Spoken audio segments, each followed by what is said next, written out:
All right, we're live. We're not live, but we are recording. Hello, Okay. Sophie. Nice to have you on. Hi, nice to be here. Yeah, Sophie Hundertmark. You know, I was actually wondering that name. Where did that name come from? Because in German, it means 100 marks. Yes, well, actually, it comes from my grandfamily, and to be honest, I don't know so much about the name. It's said that maybe earlier times people called themselves Hundertmarks, and if they want to pretend they are rich, but they are not. I don't know. Okay. But well, Because I marks, like it. marks means like francs or it means Yes. like dollars, right? Yes. It's the German currency. The old German currency. The yes. old German currency. Oh, yeah, now you have euros, so the marks are gone. No, you call 100 euros. Well, you're nice. You call me 100. Normally they call me 50 euros.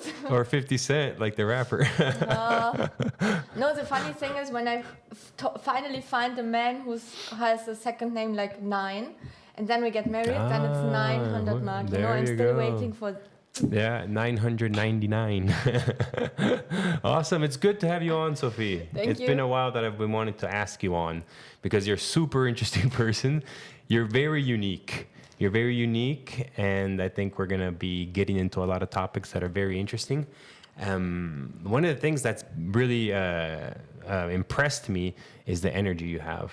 You're in so many things, and you do them very well.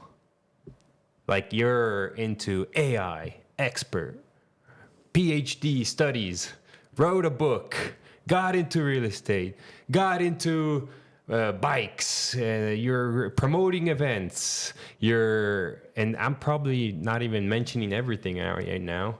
There are probably a lot more. But the thing is that you do it with so much positivity and so much good energy. And I'm like, how? Explain. Who are you? Why do you operate like this? Well, this question actually comes sometimes, and I think the only reason why it is like this, I do everything what I do is like I do it because I have fun. I like what I do. So they're not really things that, of course, I mean, every time you have to do something you don't like. But anyway, normally all the things that I'm doing, I really like what I do. I like my AI topics. I like writing a book. Most of the time I like my PhD. I like my bike, although today it's raining all the day. It's pouring. Anyway, It's not raining. It's pouring. I get fresh air outside, so fine as well. So, today I took my gravel bike. It was even more heavy than normal. Your what bike? My gravel bike, no electricity. Not the electric one. Yeah. All right, just to make it extra hard. Yeah, just burn more energy. I haven't used it for many times, so I thought, okay, might be a good day. Okay. Oh, it's only 11 kilos in contrast to the e-bike, which is 25 kilos. Yeah, So, yeah. yeah. But then if it's electrical, I guess it feels like it weighs less when you're going. Yes, when you're want it, going. yes. Obviously, if you're then walking, you have to park it. It's different. Yes. No? Yeah. And the second thing, I don't like waiting for something. For example, when I wanted to do my boat license, it was actually the same time that I started my PhD. So you have a boat license as well. Yes. Okay. Always something new. Okay. And I mean, it was springtime, and I was like, okay, actually, I would like to do the boat license, but I just started the PhD. For my PhD, I had to, at the beginning, twice a week, I had to go by train to University of Fribourg. So from Ticino, it took me 4 hours. It was not the best time to start the boat license, but I thought anyway, I would like to enjoy driving a boat, so I do it, and I did it, and maybe it took me 1 week longer than others, but and that's how I do it. Same like with the tiny houses now. I don't know if it's the best time. I mean, I always have many other things to do, but I just saw this land and I was like, okay, come on, buy it and do it. Well, so before we get into the tiny homes, because we'll get there. You said that you like doing what you like doing, right? So whatever I do it because I like to do it. Right, but to get there, you had to learn that, I imagine. You had to learn, okay, the time I invest in doing things, because, okay, there's two things. One thing is doing what you like to do, right? And one thing is having so many things that you like to do and doing them all, right? That takes a lot of time, a lot of effort, energy, and learning. You like to learn. But mostly you learn the lesson that you want to do what you like to do. Where does that come from? Well, actually, maybe there were some key moments. So, for example, when I was a child, first of all, I was very crazy, like hyperactive. Then I was totally shy. I never tried to ask anyone on the camping. We were always doing camping. I never I was always too shy in order to ask other children to play with me. So I was all the time alone. You don't strike me as shy at all. Yes, Not at I all. was really shy. Every time I meet you, hey, I talked to that one guy. I met this other person. I was out at dinner. I started talking, or I was going for a walk, and I started talking to that person. So it's amazing for me to hear that you were shy. Yeah, I was really shy, but then I figured out I can't have friends when I'm so shy, and then I started to be part of a youth club in our hometown, and they asked me if I could be part of the organization team. And when you are part of the organization team, then you always have to go to the new people to welcome them and so on. Okay. So then it was me who had to welcome the others, and I also had to do the moderation for the evening events and so on. So I was just like pushed, and I thought, okay, well, actually it's nice, it makes fun. I think that was one thing stopped me being shy. And then the other thing, when I was in school, the first years I've always been one of the best in school. I never had to learn, I always had good grades. And then I don't know what happened, but it totally changed. It was not that I was completely bad at school, but I lost my best grades. Okay. And then I got a new teacher, and she was like, okay, everything that happens because of anything, and no matter what happens, life goes on.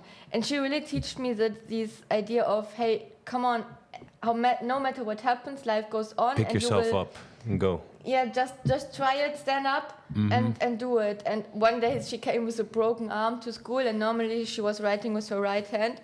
Then he was just standing there and was like, okay, from now on, I write with my left hand.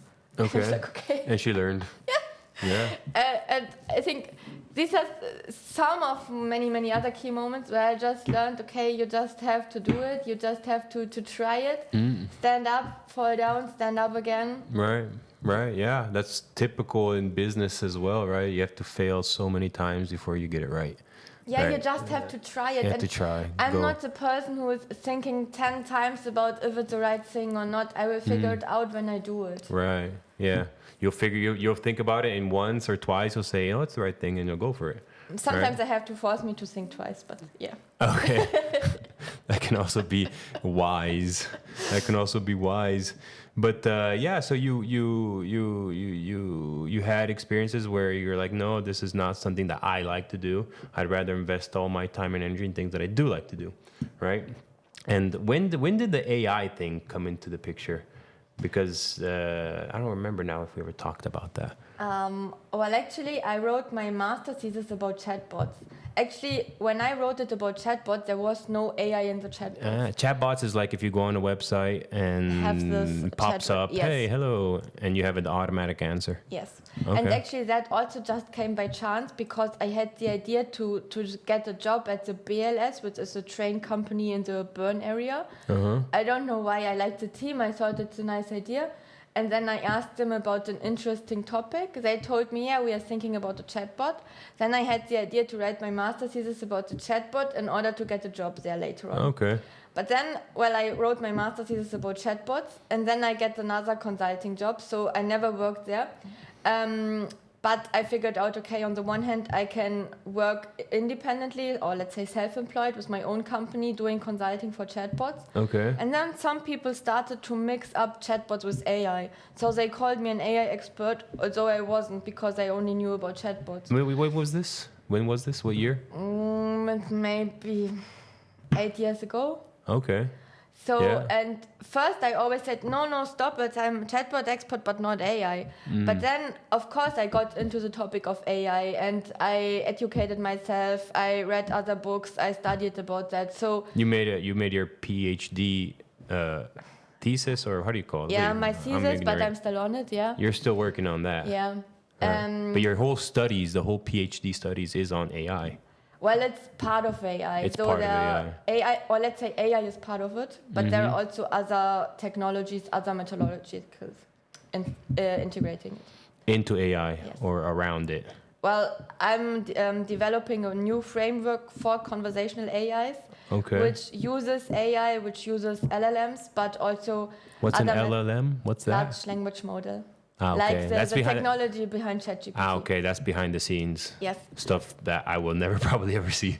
Yeah, and True. there are other methodologies like fuzzy logic, for example, because normal LLMs, let's say normal informatics calculates with 0 and 1, and fuzzy logic can also calculate with crisp values like words and so on. So I think it's maybe more. They call it fuzzy for people like me that don't understand. It's a bit fuzzy. That's a good enough explanation for me. I think so. I understand it's 0, 1, and then it gets kind of fuzzy. I think so. But there was one other interesting moment, because when ChatGPT started, someone from Ticino, a friend of mine in Ticino, was asked by the SAF if he knows any expert in this topic. When did ChatGPT start? 3 years ago? Couldn't it be 2 years ago? 2022 it was public. Okay, so yeah, about 2-3 years ago. Yes. Okay. And then someone from Ticino forwarded me to the SAF television in order to get an interview about ChatGPT, because he said, yeah, she's an expert in ChatGPT. But you were already into it, right? I was starting into it. I Okay. mean, it was at the end of 2022, and ChatGPT came out at 2022 November. So, Right. And then I had this interview, but many people saw that. So again, people started to come to me and ask me about ChatGPT. So of course I got into the topics then. But yeah, there are sometimes like people pushing me or asking me, and then I found out, okay. So it started with your masters in chatbots. I thought about the box that appears on your whatever on the website. No, so you started with that, and you started also doing consulting for that. Yes. And then people started asking about AI, so you started to get interested in AI, and you did your PhD, or you're doing your PhD in AI. At the same time, you have that consulting business. Yes. Where people can call you and ask you, what the heck is going on? What is this ChatGPT? What is AI? What the heck is going on? I think there's a lot of confusion. People are like, they don't understand it. So yesterday I gave a workshop, and were 10 people from an NGO in Bern, and they asked me. I mean, I was forced to help them with ChatGPT to do a workshop on ChatGPT. I had 3 of them were, let's say, more or less experts. I mean, not really expert, but they knew how to use it and so on. And there was one woman who told me, I've never logged in. So there was a huge different audience, and I had to teach them how to use ChatGPT and so on. And yeah, it still happens that people tell me, no, I've never logged in. And I think most people have never logged into ChatGPT or any AI. Like for now, we have WhatsApp has AI. Yeah. Facebook has AI. Does that have anything to do with ChatGPT, or are there different models? Well, they're different. There is a different large Robots. language model behind it, but the mechanism, how it works, is more or less the same. Yeah. Okay. So they are like different minds, or different. How do you call that? Sometimes different AIs. Yeah. Sometimes I compare it with languages. So all in all, language is always like we put words together and subject, verb, object, whatever. But Italian language, it's different than German language, let's say. Okay. So it's still a way of communication, but it's just saying different languages. Okay. And they have different functions, I would imagine, too. They don't cover every topic. Yeah, they have different training data. So, for example, if you choose a large language model from China, it definitely has different training data than from the US. It can be kind of people build it in a way to answer certain questions, other things not, I guess, I imagine. No, they can kind of, how do you call that word? Form it into what they want it, right? Yes. They. And for example, if you look to China, in China there's several big companies like Alibaba. Alibaba belongs more or less everything, not only the online shop, but also WeChat. So all the data you have on WeChat is put into their chatbot.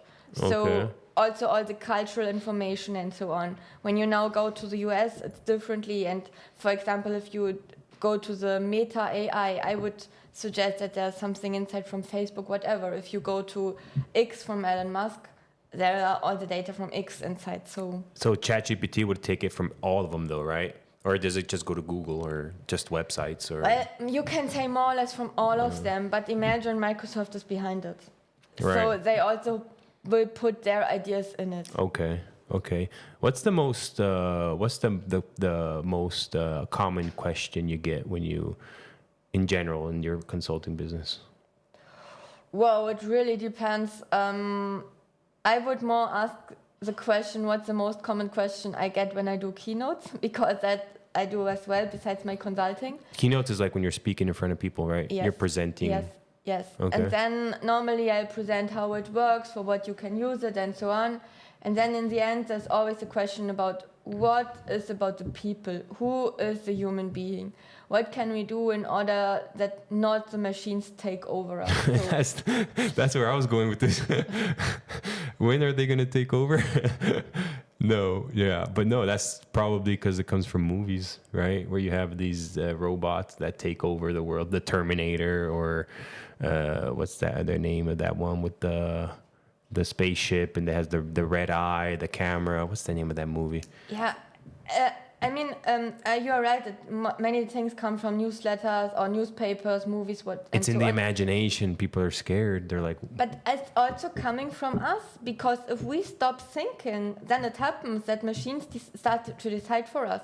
And I can tell you, in Asia, some men have decided it's easier to have a robot as a wife than a real wife, because the robot is always doing what I want. Right. She's always there, and you don't have to argue with her. There are no discussions.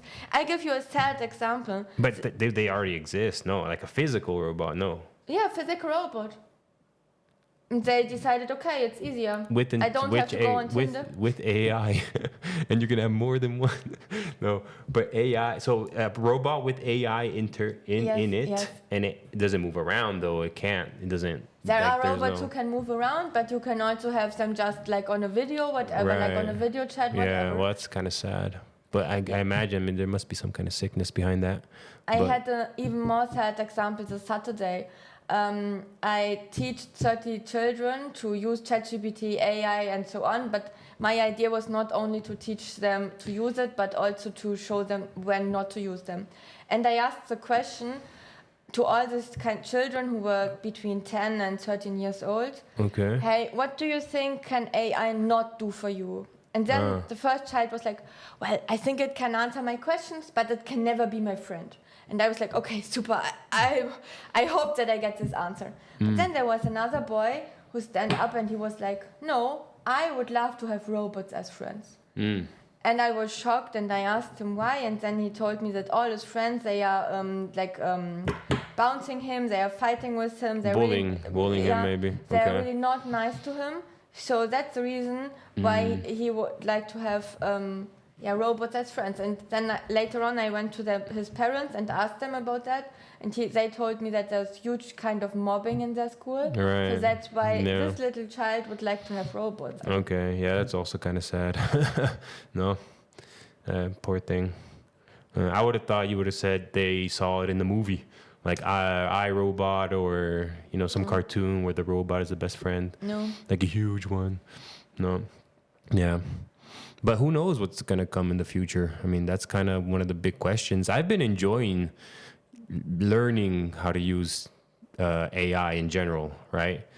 And it's been very fascinating. Like I find myself more often than not engaging in a conversation, but it's very helpful in a way. Like if I need to find something out, maybe now a third of the time I'll go to Google.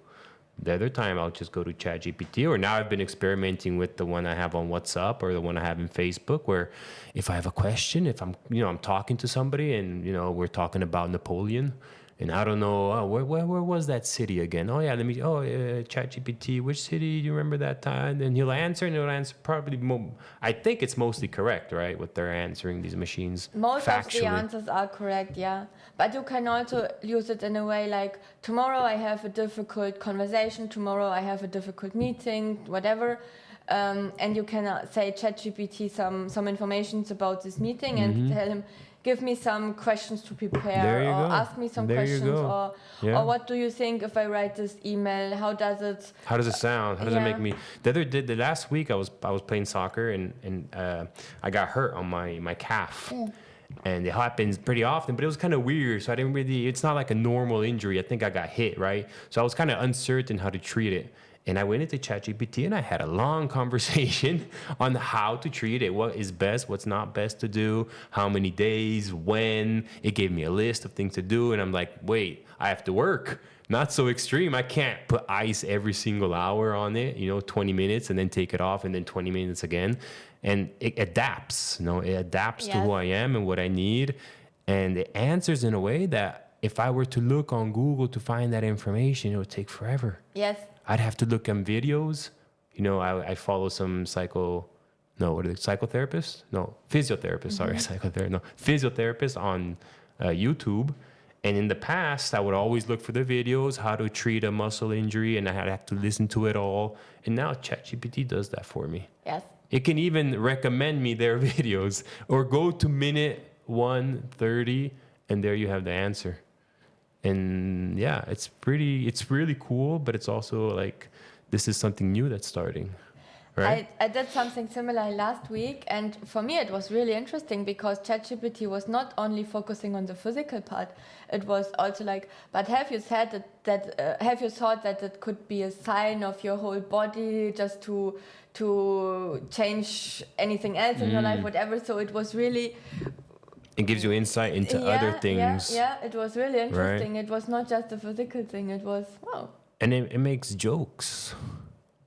Do you say it or he or she? Well, in German, I it? say always he. He in German. It's not neutral, das? Well, yes, actually, yes, but you talk with it or with him like it is a person. Right. So for now, it's always been for me it. But I did get the doubt now how to call it. Yeah, it's weird. It's a question in German. We would say der, die oder das Nutella. Do you have the problem in Italian language? No. Well, you have feminine and masculine, and that's it. There's no neutral. Confirm? Luca, there's no neutral. There's il e la. Yeah. And that's it. Yeah, I don't need to ask. Yeah. I know this. But I speak Italian.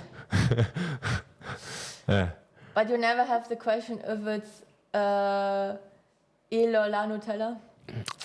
In German, it's a typical question. La Nutella. Okay. Because it's an Italian word and it's a new word, so they don't really know. Yeah. But no, yeah, I guess you... Then it does come sometimes with English words or words that come from other languages, if it's il or la, and you improvise and then maybe you make a mistake or not. I don't know. But anyway, if you are hungry and you don't know what to eat, take a glass of Nutella, take a spoon, and just eat it. It's super nice. Okay, thank you for your health. An extra tip. The good health suggestion there. If you're hungry, forget food, forget fruit and vegetables. Just have Nutella. Yeah. You won't find it on ChatGPT. You have to ask Sophie for that. There you go. ChatGPT will not give you that tip. Where do you see ChatGPT going? You yourself as an expert. Well, I think I, as an expert, would say no one can imagine what it will do in 1 year. Because have you imagined 1 year before what it is doing now? I think time is going, or the development is going so fast. When you think on the first telephone, it took us years till the next era of telephone, iPhone, whatever came. But now that ChatGPT and bam, always new features. So. But can ChatGPT make itself better? Not really itself. I mean, there are mechanisms who integrate your user's feedback into it so that it gets a bit better. But besides, there are always new functions, for example, or new functionalities. So then it can be better talk, or I think it will be more integrated in our whole life. We already have Siri and so on, and we have the talking cars, but I think everything will be more connected, and it will start that ChatGPT can make your bank transfer, for example. Okay, yeah, or it can book vacations for you, and that was also one thing I saw when I was traveling, and I didn't know how to get from one terminal to the next.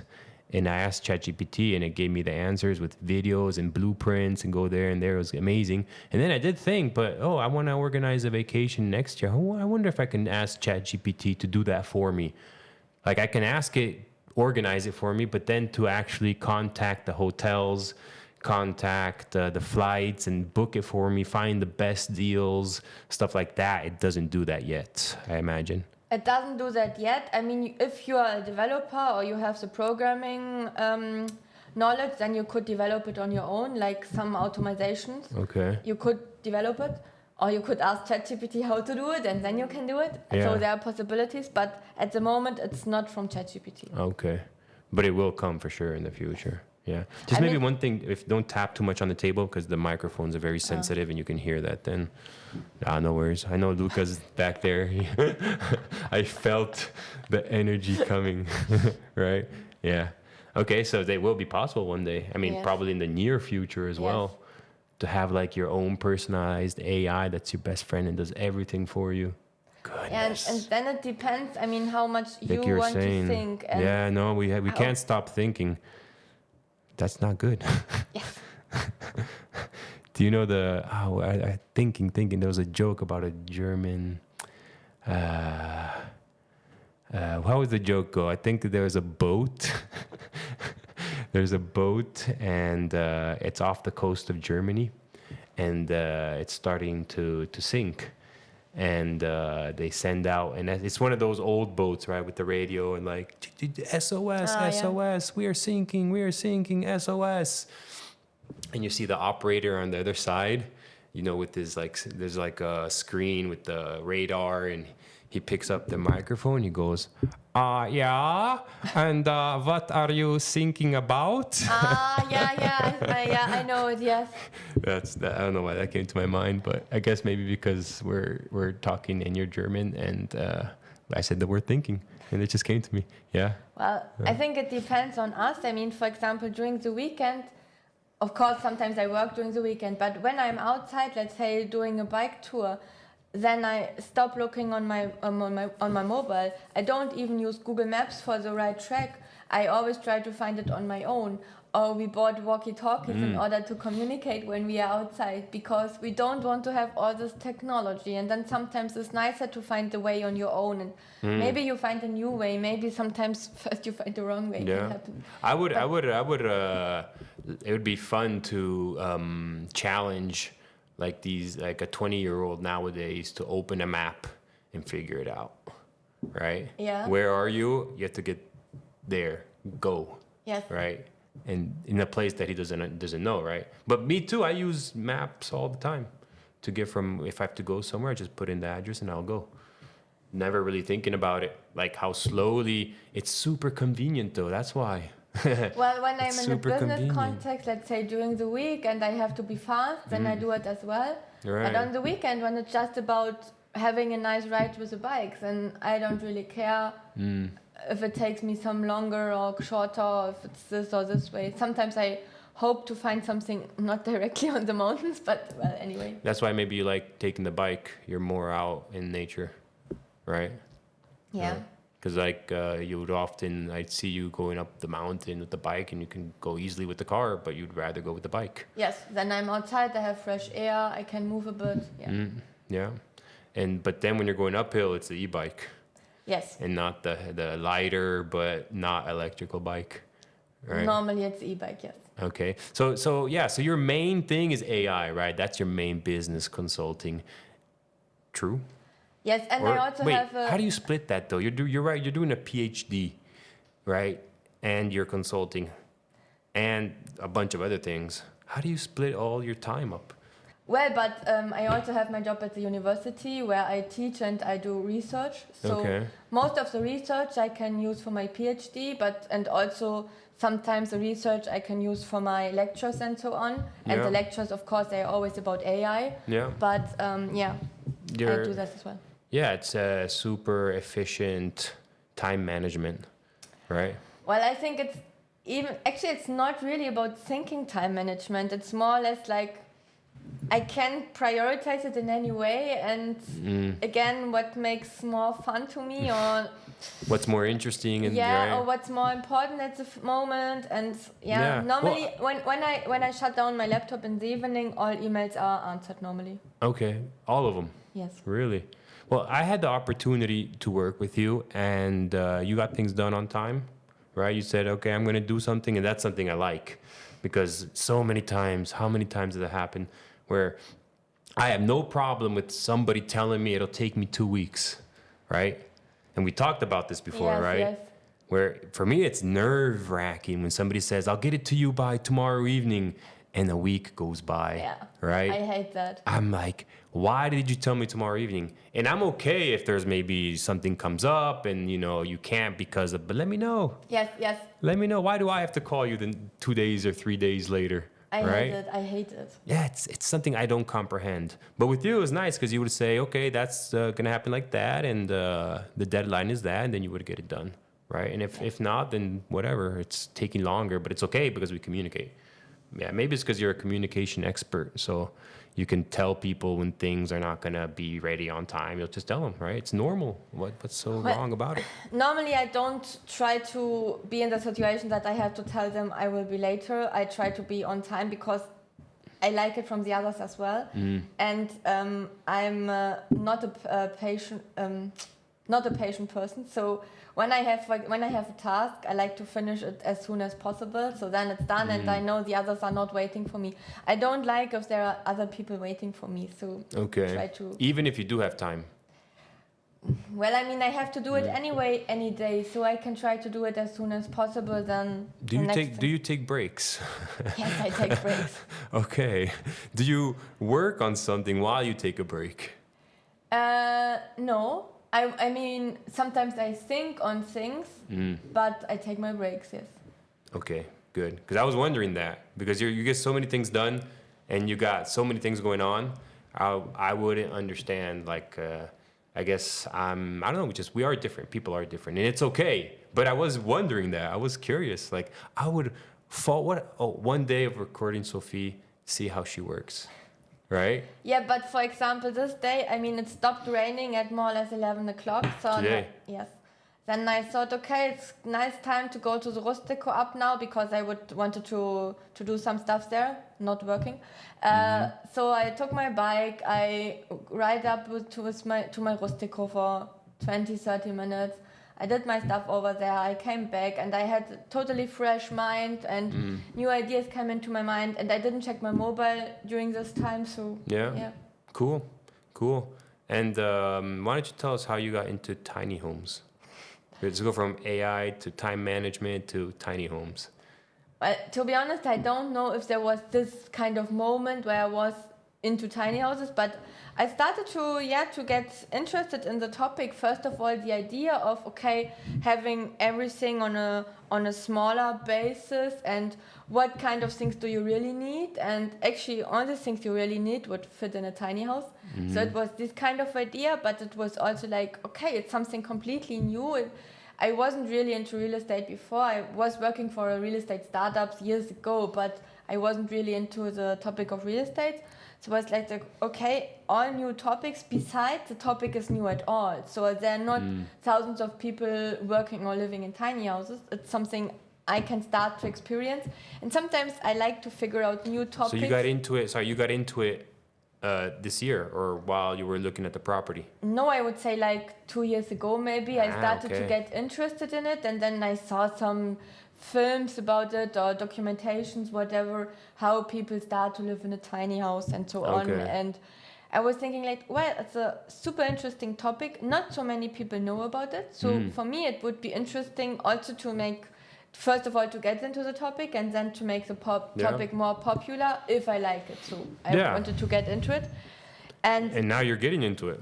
Yeah, right? but that was a bit by chance. I mean, I had in mind that maybe once if I see some land, I could buy land and build a tiny house, but it was not like I have to look for land, I have to build a tiny house. Right. And then just by walking in Contra, I saw the super nice rustico and besides some land. And then you know the story. I came to you, I asked you if I can build a tiny house on the land. You said, oh, you need to figure out. And Architect and city and, Yeah, and then- developer and all that good stuff. at first I was like, okay, do I want this kind of bureaucracy and so on? But To add to everything else. yeah, but then it's like always, if you want to have the tiny house, then you have to do the steps before Right as on, well. right. So, and also with my experience before, it's like you always get into it in some point. Sometimes it takes you 1 week longer, but if you're open-minded, if you just go, if you just try, you will figure it out. And then you know the story. We bought the land, we bought the rustico. I already started living in the rustico. Just A tiny someday. rustico. Yes, and There are besides, big rusticos and tiny rusticos. There are big homes and tiny homes. yeah, and now we are talking with the architects about the tiny house plans. Right. And again, it's a learning. You learn so many new things and how to do it. And then you think, okay, now we are done with the plan. And then you figure out, now we are not done. We have to do 1 or 2 rounds more. Yeah. So Oh yeah, it's a never-ending process of learning. That's for sure. That's for sure. Yeah. And Contra, you were there just by chance, no? yeah, it Yeah. was just by chance. Yeah. By chance. We say by chance, and then destiny unfolds itself. So many times I talk about this in my job, how little coincidences bring to life-changing events. Yeah, but there is a small, not really secret. In my flat in Minusio, I mean, I have a huge view over the lake, but for me, the nicest thing is I can see the camping where I spent all my childhood. I mean, when I was a child, I told you I was always on the camping site in Zinero. So from my window, from my balcony, I can see the camping site. Right. When I'm in Contra, in my rustico, on the one hand, you can see the lake, but I And- can still see the camping site. But can you see your apartment in Minusio? No. That would have been funny. I can see both now. Okay, next rustico, we make sure that we can see both, okay? Oh yeah. Cool. No, yeah, the tiny homes thing is super interesting. It's something that's picking up, I think, not only in Ticino but all of Switzerland, maybe worldwide. I don't know. I haven't gone that deep into that subject. It's funny to me to think that I do have experience with tiny homes, in the sense more. I used to live in a container. Oh, Oh no, yeah. you have to start talking. Come on, where and when? It's funny. It's not a funny story, but it's funny because I went to with the military Swisscoi. We went to Kosovo, and it was back in 2008 to 2009, and we get there, and there's all these shipping containers built like a condominium, right? And every container had windows, had doors. Inside it had parquet, and it had like bunk beds and desks. And in 2 people, you would share 1 container. And that's where they would have heating as well. You can then electricity, and people would have TVs. You would actually have like a little tiny apartment. And I was there for 6 months, and I lived in a tiny house, and it's super possible. Obviously, it's like how big is a container? 30 square meters, Yeah. 25 square meters. So it's kind of small, you know. It's not thought to be super luxurious, but it was efficient, I guess. What do you imagine? How big was my first apartment? What are we talking about? Studio apartment, 2.5, where you lived after you left your parents' house. Yes. You mean? Was it a studio apartment, or was it how many bedrooms are we talking? We are talking about 1 bedroom. I would imagine it was probably 20 square meters. 18. 18. Yeah. Okay. I mean, I started to study in Berlin and I really couldn't find a flat. So the only flat I could find was these 80 square meters. You were probably paying like 3,000 euros a month. No, it was affordable, but Okay. the biggest problem was not about the size, it was about the smell inside. I don't know, I had some strange neighbors. Okay. But I figured out with this 18 square meters. And the funny thing was, it had a small kitchen, but only a very small kitchen. There was no oven. And you imagine I like baking, so for me it was a problem, or let's say the hugest problem. Yeah. And my father bought me a new oven, just to like a small oven to put in there. And then half a year later, I moved out, so I got a little bit bigger flat with a real oven. I didn't need it anymore. And now in the Rustico, I was missing an oven, and I still took this oven from my... The one that you used to have in Yes, Berlin. yes. Okay, you're gonna bring that with you for the rest of your life, wherever you go live. Yeah. And yeah, but the tiny house isn't thought for you now to go live there, right? It's something you'd have something for your friends to come visit, or it's your friends as well, right? You're into doing this. I mean, the tiny house, I built it up with a good friend, but Yeah. we want to rent it to just for vacations. Okay. And our idea is that, okay, let's say normal guests have to pay the normal fee. Yeah. And if there are families who cannot afford this fee, they have lower prices. Okay. And then we are not sure yet if we just give them lower prices, or if we say, okay, there is, let's say, some work to do for the tiny house or whatever, Yeah. or doing an Instagram post, whatever, in order to get it a bit cheaper. But it's Yeah. we have this kind of idea. And secondly, we But really somebody could live there if they wanted to. You can't live definitely. in a tiny house. At the moment, when we are building it, we think like if we would like to live in there. Okay. So we try to design it like we would like to live in there, but in the end we want to rent it for holidays. And of course, we also would like to learn about this topic, and then later on to give our knowledge to others who are also interested in the tiny house idea. Yeah, because it's not just about it being small space. It's not just about that. It's about the efficiency, energetic efficiency.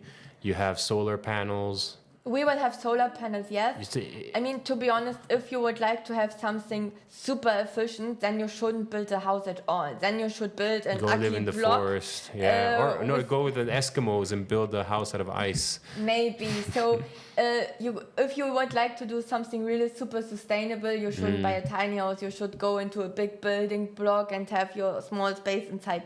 But yeah, we try to make it as sustainable as possible. Right, realistically. We have the solar panels, and the nice thing is the solar panels will also be for the Rustico. So Okay.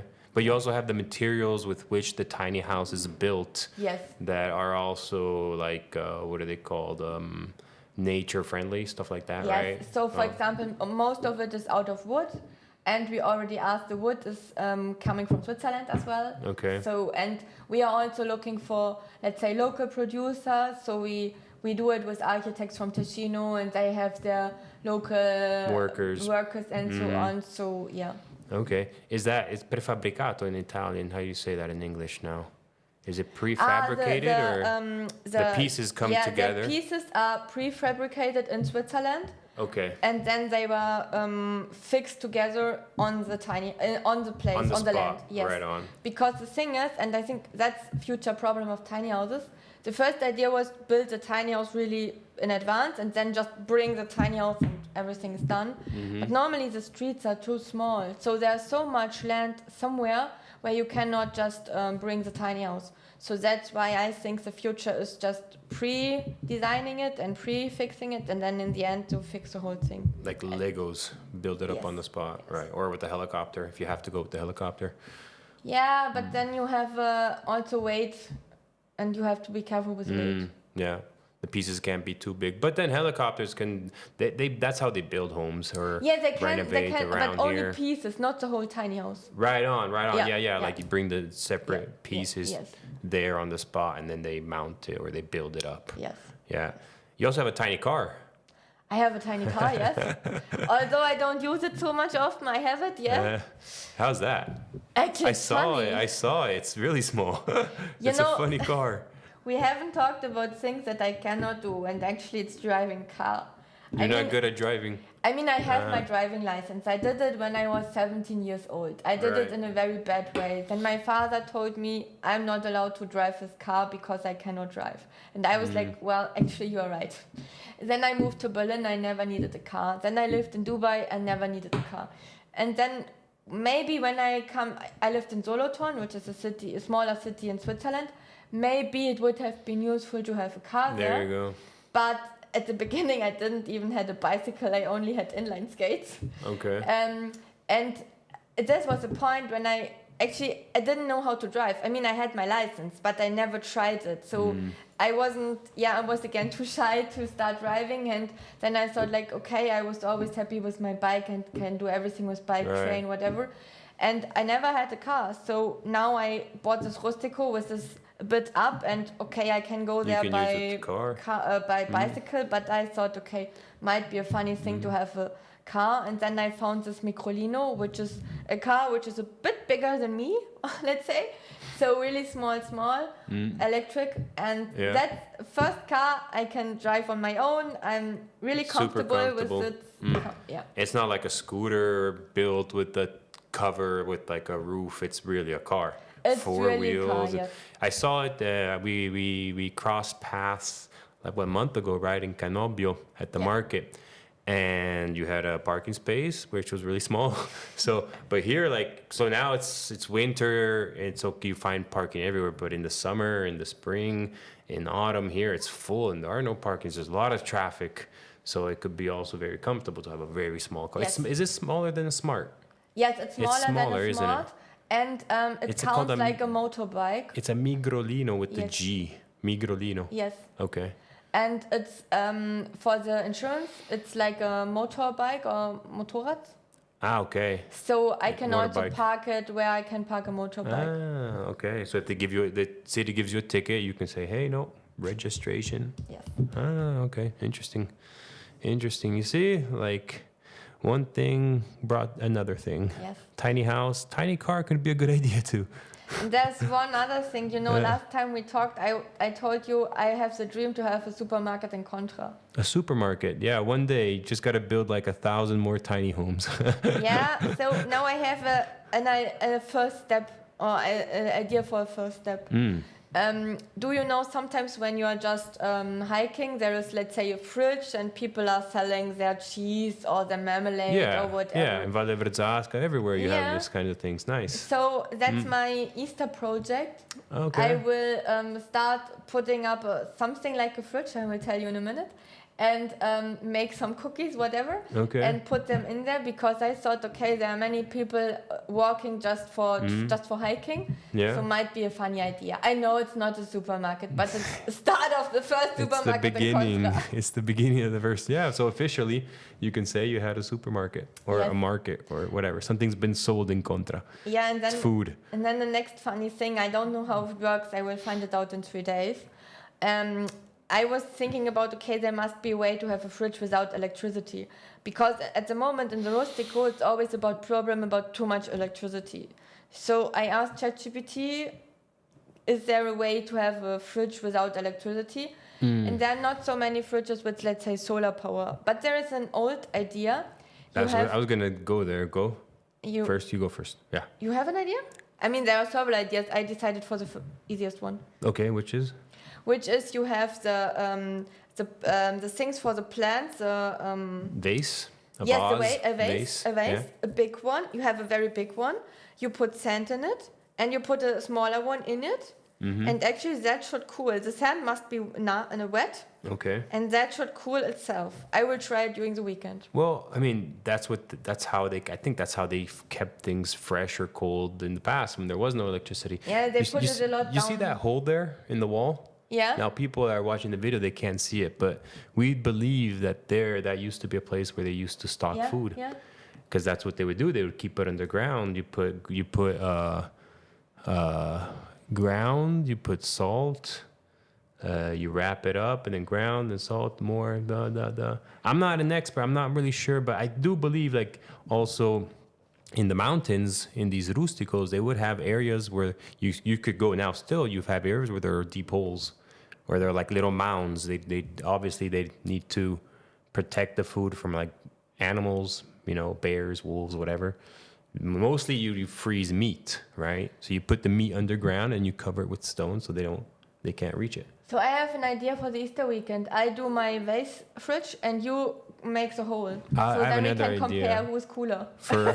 I have another idea. Let's buy an Easter bunny made out of Das Nutella.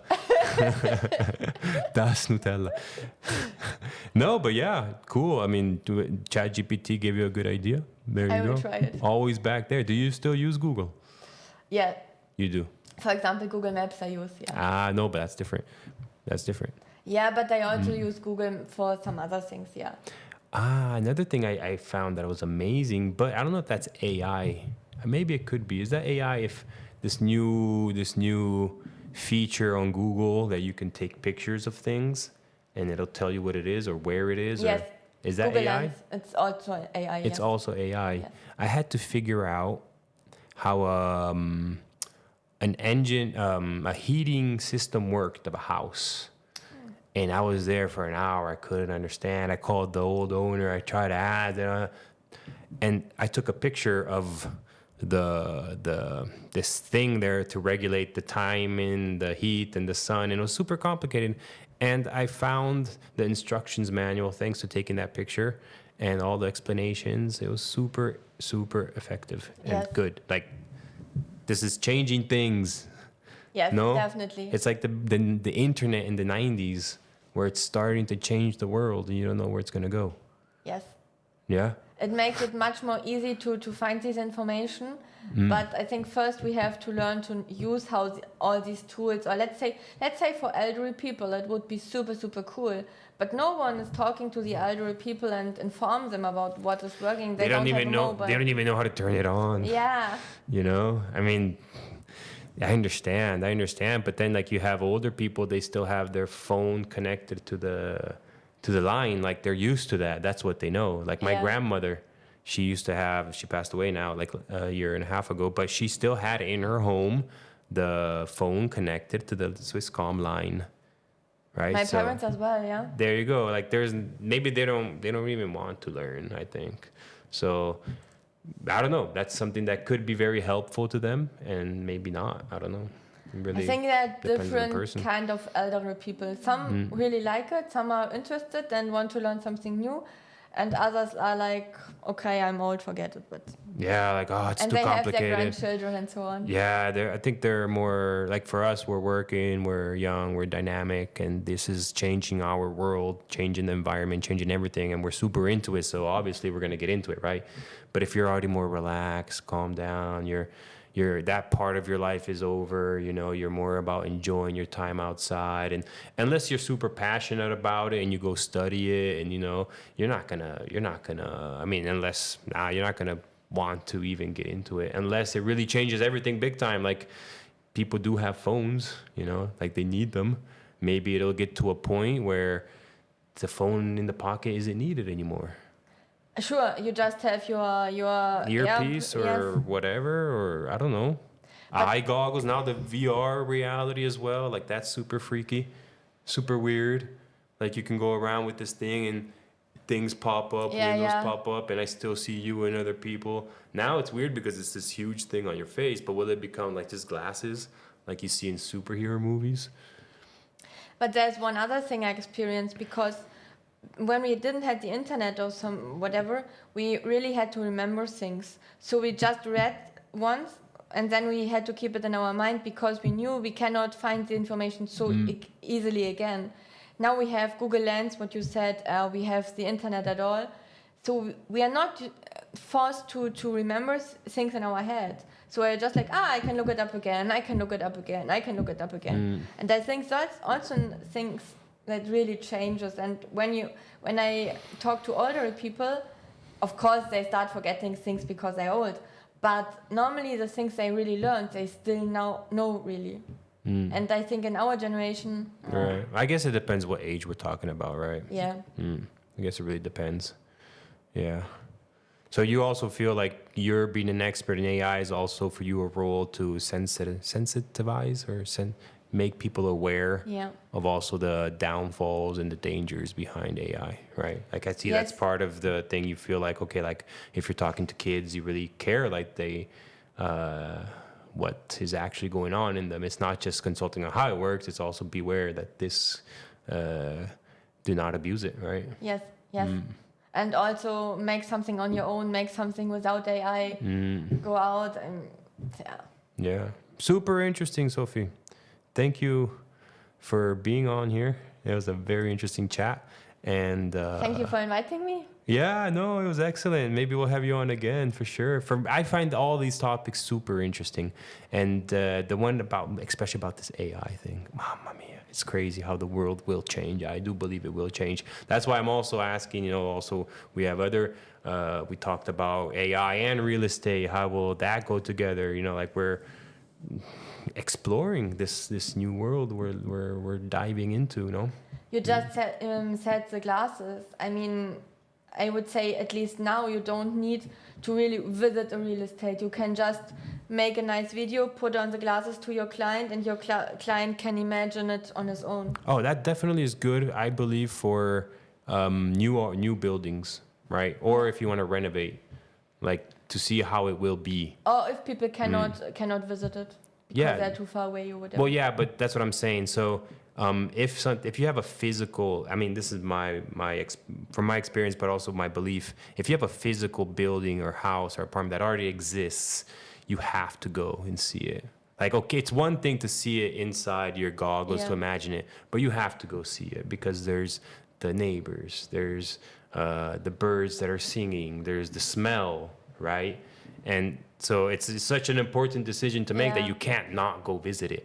But like for a land, you have only land, and there's a project they have to build, and you're a person that doesn't have a great imagination. You look at the plans and you're like, I can't really feel it. To have goggles like that and be able to step into the building is amazing. And I did it with an architect. There was an apartment we were renovating, and we had to transform 2 rooms and an under a roof into an apartment with stairs and everything. And I couldn't, and he said, oh, wait, I'll do it. He went within his program. A couple days later, I went to his house. He gave me the goggles, super huge. This was already like 4 years ago, so you can imagine. And I went in and it's like, wow, I understand. Like it was that feeling like this will change. Maybe it's a bit early still. Like it's cool and all, but maybe it's just too big and it's still too expensive. So it hasn't taken off as one would think it can take off. But it'll get there. I'm sure it'll get there. And then everything's going to change. The rebellion of the non-phone people. That's us. That's us. Thank you for being on. Thank you. Alrighty then. Have a nice day. Yeah, no, it's not. It's evening. Bye, everybody. We're good. Yeah, thank you. Hey, thank you. That was great. Yeah, it was cool. Yeah.